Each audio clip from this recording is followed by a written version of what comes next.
Hey everyone, and welcome back to Joey's Retro Handhelds. I'm Joey, and today we're going to be doing a review of the MSI Claw. Yeah, get your popcorn out and all that sort of thing, but it's not going to be one of those videos. We're going to talk about the MSI Claw in depth about a lot of different things, and it's going to be a bit of an abnormal review, as I'm not going to go completely in depth on everything because you already know a lot about it. There's no point in me doing that, but I'm going to give my own Joey take on this device and what I think about it. So let's set some expectations right at the front. The MSI Claw right now is $799 US for the model I have here, which is the Ultra 7 model. The Ultra 5 model is $699 US, and neither of them are currently worth purchasing. There's just no way around it. There's no nice way to put it. They're not. On paper, you would think that they would be because there's a 7-inch 1080p display with 120 hertz variable refresh rate. There's a 53 watt hour battery. There's 16 gigs of RAM. There's a 1 terabyte of storage, a Thunderbolt 4 port, and eGPU support, and all of that. But it is severely held back by the actual processing, the actual performance, the CPU, GPU. That is exactly what's holding this device back. And if it was properly priced for what this could do, then it would be selling well. But the fact that they're selling this at a higher price point than the competitors that are doing so much more makes it currently not worth it as of right now. The Asus ROG Ally Z1 Extreme, the Lenovo Legion Go, and even Valve's Steam Deck all outperform the Claw in certain situations. Not all of them, but there are so many different situations where it does, and it's more of a scenario where it outperforms it completely compared to when it doesn't. So, long story short, it's just not worth it currently. But, stay with me here. We're going to talk about the MSI Claw because we all knew that. I think everybody knew that. This is currently, as videos came out about the performance of it, it's not going to be anywhere near the performance of the other devices right now. We don't know if it'll get there, maybe with driver support and as MSI and Intel support it, if it will, but we'll have to come back to that in 3 to 6 months. But for right now, the Claw is the most interesting of those devices that I talked about. For me, it's actually an interesting scenario because it's a device that I really want to use and I want to use it all the time, but I just can't because of the performance, because of the issues, because of all of that hinder it. And so I'm left making a review like this where it's a device that I really want to use, but the device doesn't want me to use it. This is 100% going to be a scenario where we look back in 3 to 6 months and the Claw is completely different. The same way that we've seen the Deck, the Ally, the Legion Go change over time. And I think that's going to happen here as well. But the problem is the Claw has a little bit of a time crunch because we know the Ally 2 is coming. The Go 2 is going to be coming at some point. So if it does take 6 months, the Ally 2 will be out within 6 months. I can guarantee that. At that point, what happens to this if it's still the same price and same performance? That's the problem the Claw has, because despite all of it, I really enjoy using it, and that's where I'm at. But thanks to Best Buy's generous return policy, I can go ahead and just bring this right back and then wait for it to be better and then pick it up again, because that's kind of where I'm at right now. So let's talk about the Claw. And for me, it all starts at the beginning, and the beginning was holding it and playing with it at CES of this year. I got a chance to go down to CES and visit MSI, and I was playing with the Claw there. And when I did, I was immediately impressed. I really liked the ergonomics, the comfort. It felt good. The weight actually felt less than the Ally, despite the fact that it weighs more than the Ally. And there was a lot of good there. It was my favorite thing at CES, and I even said so on the live RH podcast. Oh, how times change. Rest in peace, Joey. Now, I had some reservations while I was there. Assassin's Creed Mirage, which was the game that they picked to show off and was a completely terrible decision, wasn't playing well. And I was playing that game already on PC, so I knew at that point that the performance of the game wasn't great. There was stuttering on PC, there was issues on PC, and I'm using a 3080, so not my card or anything like that. But to then choose that game to show off on a handheld, I was like, I don't know how much of this is the game that's not performing well, or it's the actual device. And so I kind of left it at that because it was pre-release. There was no point judging it completely on what you were seeing there. I was just going to wait, and I'm like, there's another 3 months until this releases. We'll wait, see what it is when it actually comes out, and then judge it from there. For me, at CES, seeing the amount of marketing that Intel put in, seeing MSI's name attached to it, which MSI has a really good track record with PC parts, I was super excited for this because it's just another x86 handheld in the market that pushes all of the other devices to do better. And especially when it comes to the comfort and ergonomics on this, I'm hoping that the Ally 2 takes some inspiration from it, because it seems like they might be using either the same factory or designer or something shared there. For me, the bottom corners of the MSI Claw are a big improvement on the Ally's design and ergonomics. And the sticks are an improvement as well, which is crazy considering I love the ROG Ally sticks. The back is redesigned, and even starting with the back buttons, all of it is completely different than the Ally is, despite the fact that they look the same from the front. If the Ally 2 would use this same design and everything, I would be extremely happy. This for me would be perfect. I like the comfort, I like how it feels, I like how this is designed. Everything from the outer end, everything before you turn on this device is great, and I was impressed by it out of the box. Then we turn it on, and look, I am a Windows guy through and through. I love Windows. It is my operating system of choice. I want Windows on my Steam Deck. I want Windows everywhere. It is what I want. So before you get angry at me, it's my operating system. But for some reason, the Claw takes it to a whole other level, to the point where I'm understanding now why people are angry with Windows on these devices because of the things that it did during setup. When you first boot up the Claw, you go through the normal Windows setup, and that is all perfectly fine, except the fact that I had to enter my Wi-Fi password and the keyboard wouldn't show up. Thankfully, there's an MSI Claw tutorial video on YouTube that explains 3 different things of what you should do when that happens. One of them was use an external keyboard and all of that, but one of them was just turn it off and on again, right? So I turned it off and on again and it worked, so we were good. Went ahead with it. But then you slog right through, and before you even get to the desktop, MSI is like, hey, we got to do some updates and configuring. And I'm like, okay, sure, why not? Turns out that took about an hour and a half to 2 hours to do. I don't even know what it was doing because this is fresh out of the box, fresh from the factory, but it was doing updates and installing and configuring.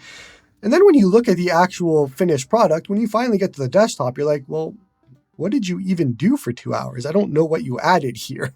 So it was one of those situations where I'm like, I just want to play with you, and I can't because I got to wait a few hours, and time is ticking at this point, and I'm just like, I'm getting bored just watching this. It really felt like modern games on like a PS5 nowadays, where you go and buy the disc, and then you're sitting there waiting for it to install, and you're like, I just want to play this game, but I guess it's not going to happen today, and that's how I felt. The Claw arrived at like 3 or 3:30 in the afternoon, and I was fully expecting I was not going to play a game at all that day. But finally, I did get to play a game, and it was Balatro, and of course, I lost my run. But I mean, how often do you win at that game? But that game's so good. But anyway, so we finally get to the desktop, the Windows desktop, and at this point, I know what to do. I've used Windows forever. I know how to navigate around these different softwares and do what I got to do. But for the average user at this point, they're going to get very confused because there are 4 or 5 different ways that you can do updates at this point.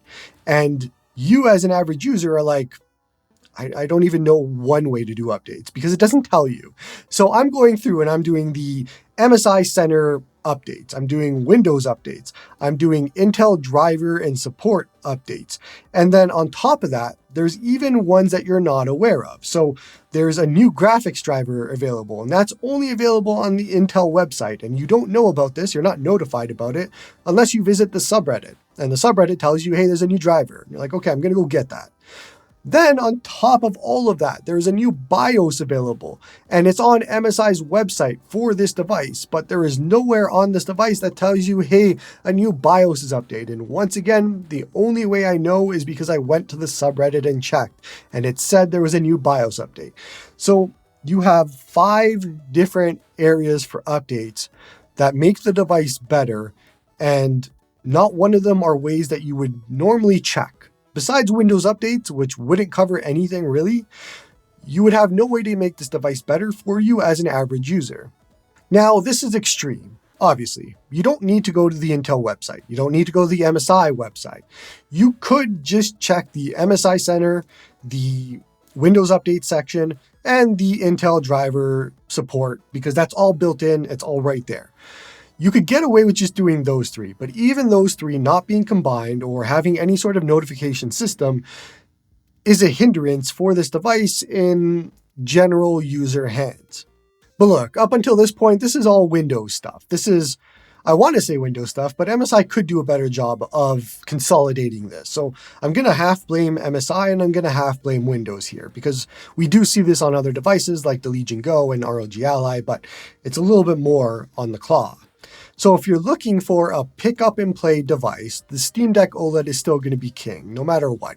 It is so much easier than this to just log into Steam and just play some games, and you have the Steam updates and all of that.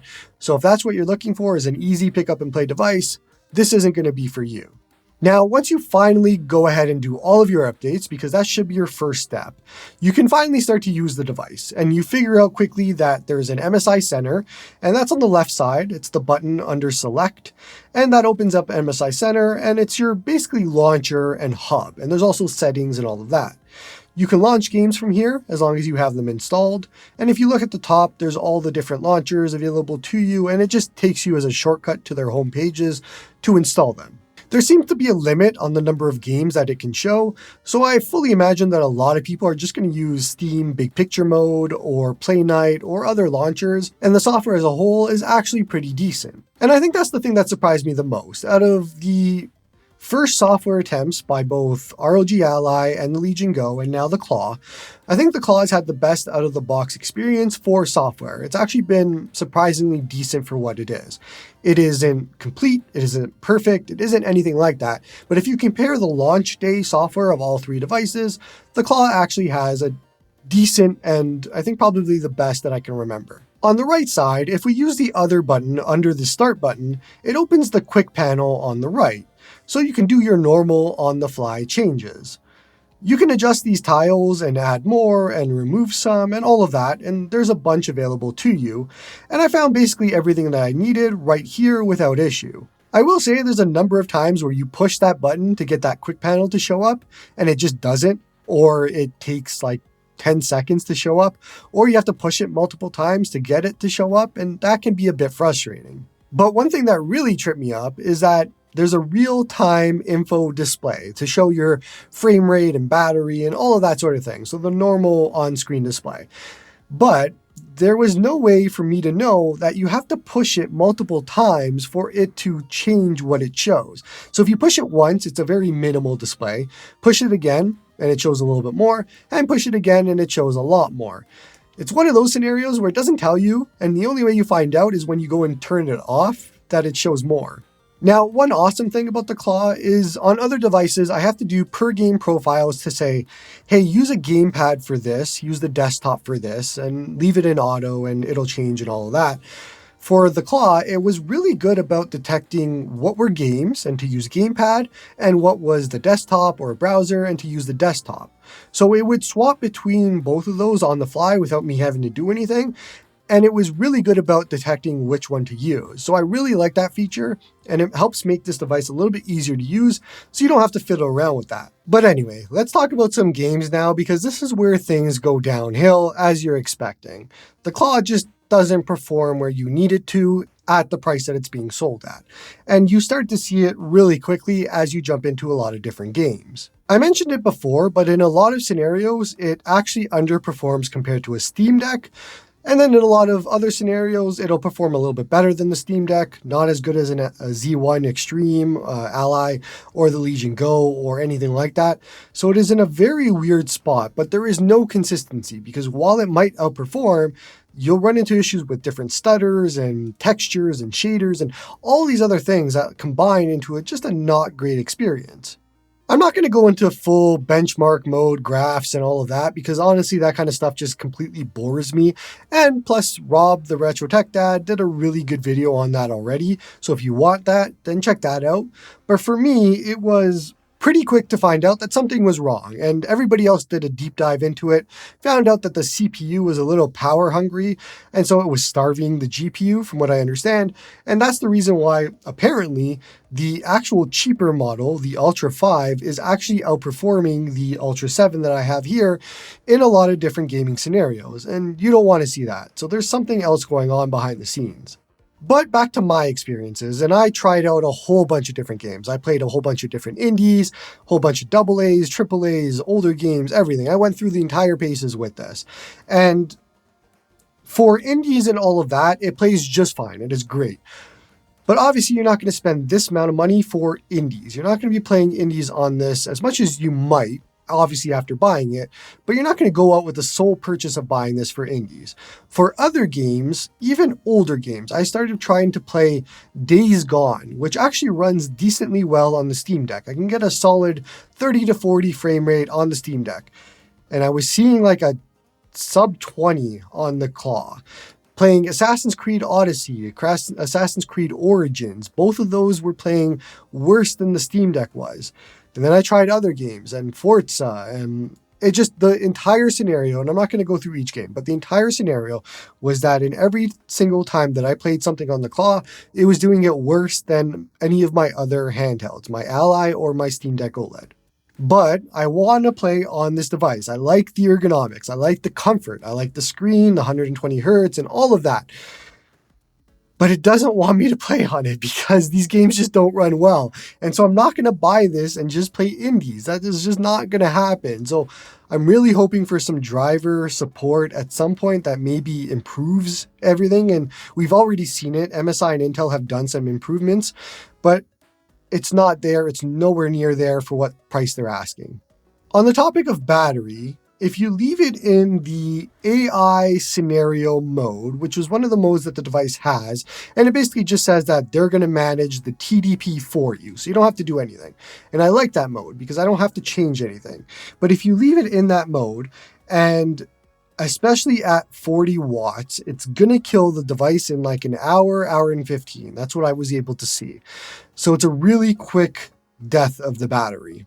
Otherwise, if you're playing like an indie or emulation and all of that, the minimum of 20 watt TDP, you can get about 2.5 hours or so out of it. That's what I've been able to see as well in that range. I mean, at such low battery life, there's no point in measuring it exactly, but it's been around that range. From a comparison of the Ally to the Go to the Claw, the battery life is basically in the same general area. They're all not great on battery life. And the Claw is basically in that same spot because of Windows and processing and all of that. So if you're comparing it to Windows handhelds, then yeah, it's the same idea. But obviously compared to a Steam Deck OLED, it isn't anywhere close. The Steam Deck OLED is so much better on battery life. For charging, I've actually been using these MagTame cables, and they're actually magnetic. And these ones specifically are just flat, and they're really easy to roll up because of the magnetism. And it's not a mess compared to normal cables. So these have just been really awesome cables to use. Cables can be pretty boring, but hey, I like easy to store items like this. Makes it really easy to just roll them up and store them and not have a complete mess of cables that looks like Cousin It just waking up. So I'll leave a link in the description if anybody's interested in some cool cables. Just be aware they're a little bit more expensive than you're used to, but they come with some upgrades over normal cables at least. Now is a good time to talk about TDP modes though, because I mentioned it before. And TDP on this device goes from 20 watts all the way up to 40 watts and a little bit above. I don't even know what the cap is. I've seen it go to like 45, 46, and I don't know if maybe it's a 50 watt, but either way, it goes 20 watt to like a 50 watt, around that range. I said it before, but I left mine on the AI scenario TDP mode, which is basically the Claw adjusting it for me depending on the content. For me and my specific use cases, one of the most boring things that I can think about on a handheld is adjusting TDP on a per game basis. I don't want to do that. I want the handheld to just do it for me. And I found that to be a really good pro of the Claw because it was doing it for me. I didn't have to worry about what TDP I was at, should I lower it and all that. And it was adjusting based on the game and it seemed to do it well. So I like that. But 20 watts is the minimum, unless you're going to be using third-party tools. So if you're playing Super Nintendo, if you're playing anything else besides normal video games, it's still at 20 watts. And I don't like that because it should be able to scale lower. For some reason, it can't unless you're going to use third-party tools, like I mentioned. One of the more surprising things to me about this device is the fan and just how much air it can actually put out. As I'm talking right now, the fan is actually going and it's on a medium kind of spree at the moment, but it's louder than I'd want, but it is pushing out a lot of air. So it's not a coil whine sort of noise, it is more of the actual air being pushed out noise. And it all depends on what you're sensitive to and what you don't like, but I will say it is more on the lower end of these types of handhelds. Not as loud as a Go, but kind of similar to an Ally in that way. However, I will say that if you run at a 20 watt, then you barely ever hear the fan. It actually is quite quiet. So it all depends on what you're going to be playing at, if it's a high TDP or 20 watt. But with the handheld like this, where it needs the extra power, you're going to be playing at a higher TDP watt more often than not. And so here's the thing. After all of this, the issues with updates, the multiple setup issues, the poor performance, the poor battery life, I actually still like the Claw. So much so that I'm trying to convince my brain of ways that I could keep this device and use it. How can I somehow justify the fact that I spent $1,100 Canadian on this device and I'm going to keep it? How do I do that? There's just no way that I can do so, but I want to. But at the end of the day, it's the price to performance. That is the big hang up here because this was $1,100 Canadian. The Go was $650 Canadian not too long ago. The ROG Ally was $550 Canadian not too long ago. Their brand new prices are lower than the MSI Claw in Canada. And every other part of the world as well. They are cheaper than the Claw. I don't know of a single country where the Claw is cheaper than either of those options. But if it exists, I'm sure somebody in the comments will let me know. But the problem is it doesn't beat any of those devices any single way except for comfort for me. This device doesn't release in a vacuum because if it did, it would be a different scenario. But it's not just competing with the brand new prices of the ROG Ally and the Legion Go and the Deck from their manufacturers. It's also competing with the used prices because you can get really cheap secondhand used ROG Ally, Legion Go, and all of that. And it's like half the price. You were saving a ton of money, so it still just does not make sense at all. However, again, of the three devices, the ROG Ally, the Legion Go, and the Claw, the one that I want to use the most right now is the Claw, and it's surprising. And I know for a fact if I check back in 3 to 6 months, it's going to be a better product. And we're going to get all of those clickbait titles. I was wrong about the Claw. The Claw is great now. The Claw is so amazing 6 months later, and all of the stuff that content creators do. And I fully expect that that's going to happen and the price is going to drop and all that sort of thing. And it's going to be a better product at that point. But they better move quick because with the ROG Ally 2 on the horizon, I don't know how much of a time frame they have for this device. Now, I want to take a quick minute and I want to talk about MSI. And have you seen MSI? Do you know where MSI is right now? I went door to door and I was knocking. I'm like, hey, have you seen this guy? And I showed a picture of MSI and nobody seemed to know where they were. So my question is, throughout all of this, where has MSI been? There's been zero communication, MSI, Intel, anybody on their front. And they've done such a terrible launch here. And I'm going to get into it, but they've done an awful launch. There is zero consistency. There was no review unit sent out. There was zero marketing hype. It released in Canada on a holiday. It was Good Friday. The device came out on Good Friday, where you can't even pick it up. You can't even get it shipped on Good Friday. Why would you release the device on a holiday? It makes zero sense, especially when you look at all of the different countries and the release dates for them, and they were all different. There was no consistency towards release dates on every country. There was no worldwide release date. It was, hey, this is the release date for this specific country for whatever reason. And for Canada, they chose Good Friday, a holiday, and you couldn't get the device until the Tuesday after because it was a Friday. You were waiting until Tuesday because it had to go through all of the shenanigans for shipping. And so you finally get it on Tuesday and you miss the launch promotion. They had a launch promotion to get Skull and Bones, which not a great game, not something I cared about, but it was still something free. And you would get Skull and Bones with your launch MSI Claw. But because it ended on March 31st and there was no way for you to get the device before then, you couldn't do it. You couldn't redeem it.